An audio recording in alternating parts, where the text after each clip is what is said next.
നമ്മുടെ ചെറുപ്പക്കാർ അല്ലെങ്കിൽ യുവജനങ്ങൾ നമ്മുടെ നാട് വിട്ടു പോകുന്നൊരു അവസ്ഥയാണ്. കാരണം തൊഴിലില്ലായ്മ അതുപോലെ വർദ്ധിച്ച ഒരു കാലഘട്ടം, ഒരു പ്രതീക്ഷയുമില്ലാതെ നമ്മുടെ യുവജനങ്ങൾ മുന്നോട്ട് പോവുകയാണ്.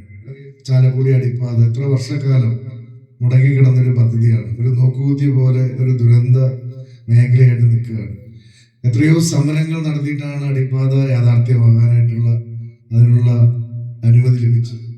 പിന്നീട് നമുക്കറിയാം സംഭവിച്ച എന്താണെന്ന്. 10 വർഷക്കാലം അത് ഒരു അപകടബാധയായിട്ട് നിൽക്കുകയാണ്.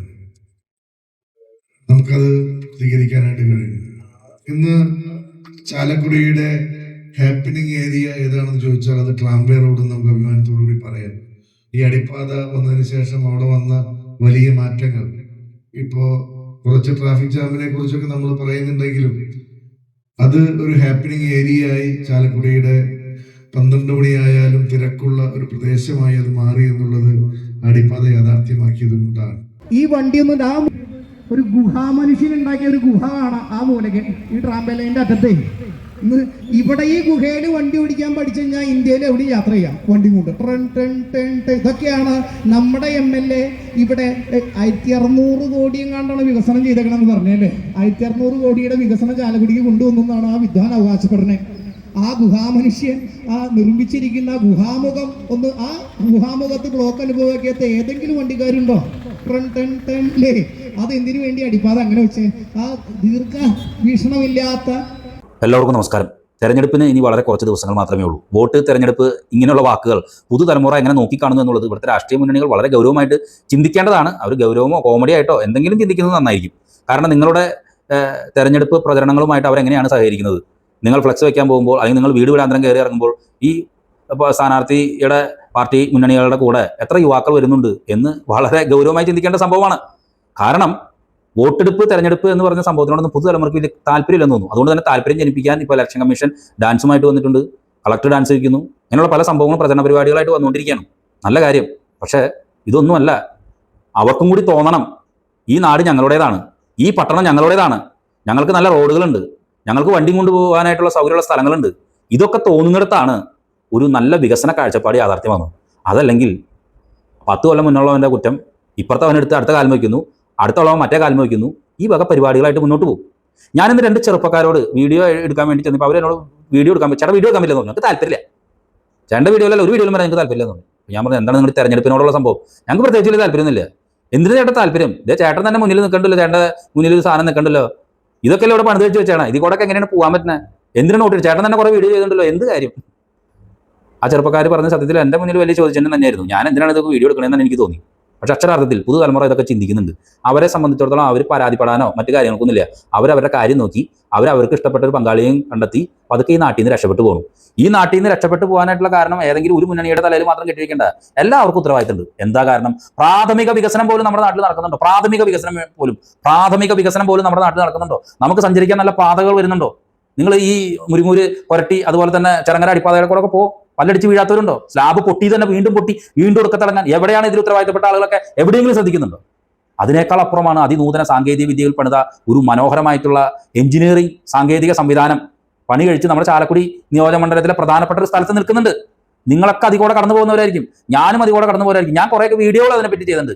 എന്നാലും ഞാൻ ചിന്തിക്കുകയാണ്, ഇത് എന്തൊരു നൂതന സാങ്കേതിക വിദ്യ.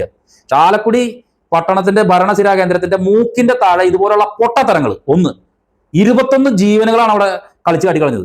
എല്ലാവർക്കും ഉത്തരവാദിത്തം ഉണ്ടെന്ന് മനസ്സിലായിട്ടോ? ഒരു അടിപ്പാത അവിടെ പണിയേണ്ട ഒരു ആവശ്യം ഉണ്ടായിരുന്നില്ല. നേരെ കയറി പോകേണ്ട ഫ്ലൈ ഓവർ അത് അവിടെ വെട്ടി ഇവിടെ വെട്ടി. ദീർഘവീക്ഷണമില്ലായ്മയുടെ ഫലമായിട്ട് സമരങ്ങൾ, മറ്റു കാര്യങ്ങൾ, അതിൻ്റെ ഇടയിൽ 21 ജീവനുകൾ. ഈ അടിപ്പാത എന്ന് പറയുന്ന സംഭവം കാരണം കൊണ്ട് കേരളത്തിൽ തെക്ക് നിന്ന് വടക്കോട്ട് പോകുന്നു, വടക്ക് നിന്ന് തെക്കോട്ട് പോകുന്നു, പടിഞ്ഞാട്ട് പോകുന്നവരൊക്കെ ചാലക്കുടി എന്ന് പറഞ്ഞാൽ ശപിക്കുന്ന, കാർപ്പിച്ച് തുപ്പുന്ന രീതിയിലേക്ക് എത്തി. ഇതാണ് നമുക്ക് വേണ്ടിയിരുന്ന വികസനം. അത് കഴിഞ്ഞ് അടിപ്പാത പണിതു. ഞാൻ ഉൾപ്പെടെയുള്ള ആളുകളൊക്കെ അന്ന് ആ സമയത്ത് നമ്മുടെ പ്രിയങ്കരനായിട്ടുള്ള MLA വളരെയധികം ഉയർത്തി പറഞ്ഞു. കാരണം ഉയർത്തി പറയേണ്ടതുണ്ട്. 3 ടൈം ഇല്ലാണ്ടിരുന്ന സാധനമാണ്. ആൾ വന്നപ്പോഴാണ് അതിന്റെ പണി പൂർത്തീകരിച്ചത്. അത് ആൾക്ക് കൊടുക്കാവുന്ന ഒരു വലിയ ക്രെഡിറ്റ് തന്നെ, യാതൊരു സംശയമില്ല. 3 ടൈമായിട്ട് ഇങ്ങനെ കിടന്നല്ലോ. അതിനുശേഷമാണ് ആൾ വന്നതിന് ശേഷമാണ് നിലവിലുള്ള നിർമ്മാണ കമ്പനിനെ മാറ്റി വേറെ ടീമിനെ കൊണ്ടുവന്ന് പണി കഴിപ്പിച്ചു. പക്ഷേ ഇപ്പൊ പണിയിക്കാതിരുന്നതും പണി കഴിച്ചതും തമ്മിൽ എന്ത് വ്യത്യാസം? ഞാനിന്ന് ഉച്ച സമയത്ത് അതിലൂടെ പോരുമ്പോൾ കണ്ട ഒരു അനുഭവമാണ്. എന്തുമാതിരി ആളുകളാണ് അവരുടെ ദൈനംദിന ആവശ്യങ്ങൾക്ക് വേണ്ടി ഈ ഗുഹാമുഖത്ത് ഇങ്ങനെ കെട്ടിക്കിടക്കുന്നത്. അത് അങ്ങനെയല്ല, എപ്പോഴും ബ്ലോക്കാണെന്ന്. 10 മിനിറ്റ് കഴിഞ്ഞ് അടുത്ത ബ്ലോക്ക്, 15 മിനിറ്റ് കഴിഞ്ഞാൽ അടുത്ത ബ്ലോക്ക്, ഇങ്ങനെ നിരവധിയായിട്ട് ബ്ലോക്ക്. അവിടെ ആരെ കൊണ്ട് നിർത്തിയാലും പോലീസ് അവിടെ നിൽക്കുന്നുണ്ട്, അവരെ കൊണ്ടൊന്നും ചെയ്യാൻ പറ്റില്ലെന്ന്. ഓരോ വാഹനങ്ങളും വളഞ്ഞു വരുന്ന സ്ഥിതിയാണ്. ഇതേ ഇന്ന് ഞാൻ കണ്ട കാഴ്ചയാണ് നിങ്ങളെ കാണിക്കുന്നത്. 1600 കോടിയോ 2000 കോടിയോ 3000 കോടിയോ 4000 കോടി വികസനമോ, ഇത് ഏത് വകുപ്പിലാണ് പെടുത്തേണ്ടത്? നിങ്ങളൊന്ന് ചിന്തിച്ചു നോക്കാം. ഞാൻ ഒരു രാഷ്ട്രീയ മുന്നണിന് ഒരു സംഭവത്തിന് ഞാൻ സപ്പോർട്ട് ചെയ്ത് സംസാരിക്കില്ല. ഈ ചൂണ്ടുവിരൽ മഷി എന്ന് പറഞ്ഞ സംഭവത്തിലേക്ക് പുതുതലമുറ അധികം വരാത്തതിന്റെ ഒരു കാരണം ഇതൊന്നും പറഞ്ഞിട്ട് വലിയ കാര്യമൊന്നുമില്ല, മനസ്സിലായി? അല്ലെങ്കിൽ നിങ്ങളൊന്ന് ചിന്തിച്ചു നോക്ക്, ഒരു അടിപ്പാത ഒരു നാടിന്റെ വികസനത്തിന് വേണ്ടി 21 ജീവനുകളാണ് അവിടെ പൊലിഞ്ഞത്. അതിനുശേഷം ഉണ്ടാക്കി വെച്ചേക്കണ സംഭവം എന്തെന്നാ പറയേ, ഒരു ഭരണസിരാ കേന്ദ്രത്തിന്റെ മൂക്കിന്റെ മുന്നിൽ കിടക്കണ സംഭവം പണിത് കഴിഞ്ഞ് കഴിഞ്ഞപ്പോൾ ഞങ്ങളൊക്കെ ഞാൻ എന്റെ കാര്യം തന്നെ പറയാം. ഞാൻ ഇതിന്റെ ഉദ്ഘാടനം വന്നപ്പോൾ ഭയങ്കരമായിട്ട് ഉയർത്തി, സനീഷ് കുമാർ ജോസഫിനെ ഉയർത്തിയൊക്കെ പറഞ്ഞു. അത് ഞാൻ പറഞ്ഞേണ്ട സംഭവം തന്നെയായിരുന്നു. പക്ഷേ ഇതിങ്ങനെ ഒരു ദുരന്തത്തിലേക്കാണ് പോണേന്നുള്ളത് പിന്നീടാണ് മനസ്സിലായത്. സംഭവം ആപ്പീസ് പൂട്ടി, താപ്പിട്ട് പൊട്ടി ഓണേഷ്. പുതുതലമുറ പറയണതിൽ എന്തെങ്കിലും പ്രശ്നമുണ്ടോ? സഞ്ചരിക്കാൻ നല്ല റോഡുകളുണ്ടോ? പട്ടണത്തിന്റെ ഒരു വശത്ത് പട്ടണത്തിന്റെ മറുവശത്തേക്ക് പോകാനായിട്ടുള്ള ഉപാധികളുണ്ടോ? ഗുഹാമുഖം. ഞാൻ ഈ സാധനം ചാലക്കുടിയിലെ ശവപ്പെട്ടി വികസനങ്ങൾ എന്ന് പറഞ്ഞിട്ട് ഇതാണ് വീഡിയോ വളരെ വിഷമത്തോടുകൂടി ചെയ്തു. അന്ന് ഞാൻ പറഞ്ഞു ഇതുമായി ബന്ധപ്പെട്ട് അപ്പുറത്ത് കിടക്കുന്ന വിദ്യാലയങ്ങൾ, സ്കൂളുകൾ നിങ്ങൾ എന്തെങ്കിലും ചർച്ച ചെയ്യണമെന്ന് ചർച്ചകളൊക്കെ സംഘടിപ്പിച്ചു. ഭരണാധികാരികൾ ഉണർന്നു. ഇപ്പൊ ചെയ്യുന്നു പറഞ്ഞതാ. ഇപ്പൊ കയറിയ ആൾക്കാർ ഇപ്പോഴത്തെ ഭരണസമിതി കയറിയിട്ട് ആദ്യം പറഞ്ഞ സംഭവങ്ങൾ എന്നിട്ടായിരുന്നു. എന്തൊലക്കേടെ മൂടാണ് ചെയ്തത്? ഒന്നും ചെയ്തില്ല, ആരും ഒന്നും ചെയ്തില്ല. എന്ന് അവിടെ ബൽമൗത്ത് കെട്ടാനോ മറ്റു കാര്യങ്ങൾക്കോ ഇടപെടലിനോ ഒരു കാര്യം ചെയ്തില്ല. ഇതുപോലെ ആളുകളെ പൊട്ടന്മാരാക്കുന്ന മണ്ടന്മാരാക്കുന്ന ഗുഹാമുഖം സൃഷ്ടിച്ച ആളുകളെ നിങ്ങൾ മനസ്സിലാക്ക്. നിങ്ങൾ അത് കൂടെ പോരുന്നതല്ലേ? പരിഹാരം കാണുന്ന പറഞ്ഞ ആൾക്കാരുണ്ടല്ലോ, അതായത് ഇപ്പോ ഈ തദ്ദേശ ഭരണ തെരഞ്ഞെടുപ്പ് കഴിഞ്ഞിട്ട് പരിഹാരം കാണുന്ന പറഞ്ഞ ആൾക്കാർ, അവർ പരിഹാരമല്ല കണ്ടേ, പലഹാരം തിന്ന് അവർ മുന്നോട്ട് കൊണ്ട്, പരിഹാരം കാണാണ്ട് പലഹാരം നിന്ന് മുന്നോട്ട് കൊണ്ടുവന്നു. അതാണ് ഇവിടെ നടന്നത്. ഈ സംഭവം പണി തുടങ്ങുമ്പോഴും ഈ പണി ആരംഭിച്ചത് മുന്നോട്ട് പോകുമ്പോഴും ഒക്കെ ഇതിന്റെ മുന്നിൽ ഇവിടുത്തെ ജനപ്രതിനിധികളുണ്ട്. ഇടപെടാവുന്ന സംഭവങ്ങളാണിത്. ടെക്നിക്കൽ റിവ്യൂകൾ കൊടുക്കാം. ഒരാൾ ചെയ്ത അപാകത ഞാൻ പറഞ്ഞു, ഒരാൾ സ്കെച്ച് വരച്ചു, അത് സീലും വെച്ചു, അയാളുടെ കാലഘട്ടം കഴിഞ്ഞു പോയി, അടുത്ത ആൾ വരുന്നു. അടുത്ത ആൾ എന്തിനാ തെരഞ്ഞെടുക്കണേ? പഴയ ആളുടെ അപാകതകൾ കാരണം കൊണ്ടാണ് പുതിയ ആളിനെ തെരഞ്ഞെടുക്കണേ, അല്ലേ? പുതിയ ആളിനെ തെരഞ്ഞെടുക്കുന്നത് പഴയ ആളുടെ കാര്യങ്ങൾ ചർച്ച ചെയ്യാനാണോ? പഴയ ആൾ പരാജയമായിരുന്നു, പുതിയ ആളെ തെരഞ്ഞെടുത്തു.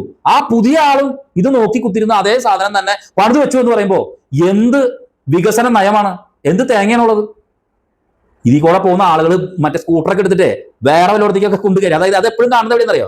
മിനി സിവിൽ സ്റ്റേഷന്റെ അവിടെ വരും. അപ്പൊ എങ്ങനെയും പോകണല്ലോ. അപ്പൊ മിനി സിവിൽ സ്റ്റേഷന്റെ ആദ്യത്തെ ഗേറ്റിൽ കൂടെ കിടന്നിട്ട് അപ്പുറത്തെ ഗേറ്റിൽ കൂടെ വന്നിട്ട് പിന്നെ കിടന്ന് ഇങ്ങനെ കൃന്നൊക്കെ കാണിക്കുന്ന കാഴ്ചകൾ നിങ്ങൾ 10 മണിയാകുമ്പോൾ അവിടെ ഒന്ന് നോക്കിക്കോ. ഞാൻ ഈ പറയുന്ന സംഭവം ചാലക്കുടിയുള്ള ഒരുവിധം എല്ലാവർക്കും അനുഭവം ഉണ്ടാവും. പക്ഷെ ആർക്കൊന്നും ഇതിങ്ങനെ പറയാൻ പറ്റില്ല. അപ്പൊ ഒന്നല്ലെങ്കിൽ എന്നെ CPM ആക്കും, അല്ലെങ്കിൽ കോൺഗ്രസ് ആക്കും, അല്ലെങ്കിൽ BJP ആക്കും. വേറെ പാർട്ടിക്കാർ ഇതുവരെ ആക്കിയിട്ടില്ല. പക്ഷെ ഞാൻ തുറന്നു പറയുന്നത്, ഈ വികസന നയങ്ങൾ, ഈ സംഭവങ്ങൾ, ഇതൊക്കെ കാരണം ഇവിടുത്തെ പുതുതലമുറയിലെ പുച്ഛിച്ച് കാട്ടികളാണ്. അവരവരെ വഴിവെക്കുക, അവർ പോണ്, അവർ ഇഷ്ടപ്പെട്ട പങ്കാളിനെയും കൊണ്ട് അവർ ഇഷ്ടമുള്ള സ്ഥലത്തേക്ക് പോയി സുഖമായി അടിച്ചു പൊളിച്ച് അവർ വീക്കെൻഡും മന്തന്റും ഇയറന്റൊക്കെ ആഘോഷിച്ച് സുഖമായിട്ട് നടക്കണം. ഇവിടെ ഇങ്ങനത്തെ ഓരോ സംഭവങ്ങൾ ഒക്കെ കെട്ടിവെക്കുന്നു. എന്തായാലും ഈ ഗുഹാമുഖം ഈ എഞ്ചിനീയറിംഗ് ടെക്നോളജി, ഇത് ചാലക്കുടി തന്ന ഈ എഞ്ചിനീയറിംഗ് മോഡൽ ഇത് സമർപ്പിക്കുന്നു. എനിക്ക് ഒന്നേ പറയാനുള്ളൂ ഇവിടുത്തെ സ്ഥാനാർത്ഥികളായിട്ട് മത്സരിക്കുന്ന ആളുകളോട്, ഇത് ഇങ്ങനെ ഒരു സംഭവം, ഇങ്ങനെ ഒരു ഗുഹാമുഖം ഇവിടെ സൃഷ്ടിക്കാൻ വേണ്ടിയിട്ട് ഇത് കണ്ടിരുന്ന്, ഇതിന്റെ നിർമ്മാണ പ്രവർത്തനങ്ങൾ കണ്ടിരുന്ന്, അതായത് തുടക്കം മുതലേ ഇതിങ്ങനെ കണ്ടിരുന്ന്, ഇതിന്റെ പരിപാടികൾ പൊങ്ങി തീരണ വരെ ഇതിങ്ങനെ കൈയും കെട്ടി നോക്കിയിരുന്ന് കണ്ടിരുന്ന എല്ലാ ജനപ്രതിനിധികൾക്കും നമോഭാഗം. ഇനി തെരഞ്ഞെടുക്കാൻ പോകണ്ടല്ലോ, ആരെയായാലും തെരഞ്ഞെടുക്കട്ടെ. നിങ്ങൾ ഈ ഗുഹാമുഖത്തിന് വേണ്ടി ഈ ഗുഹാമുഖം ഒന്ന് മാറ്റി മനുഷ്യർക്ക് കടന്നു പോകാനായിട്ടുള്ളൊരു വാതായനങ്ങളാക്കി മാറ്റാനായിട്ടുള്ള ഇടപെടൽ ചെയ്യണമേ എന്ന് മാത്രമാണ് പറയാനുള്ളത്. നിലവിലുള്ള ചെയ്തു വെച്ച ആളുകൾക്കൊക്കെ നമോഭാഗം. അവന്റെ കുറ്റമായിരുന്നു, എന്റെ കുറ്റമല്ല, നാളത്തെ കുറ്റമല്ല, ഇന്നലത്തെ കുറ്റം. ചർച്ചകൾ നടക്കട്ടെ, ഗുഹാമുഖങ്ങൾ ഇനി സൃഷ്ടിക്കപ്പെടാതിരിക്കട്ടെ. നന്ദി, നമസ്കാരം.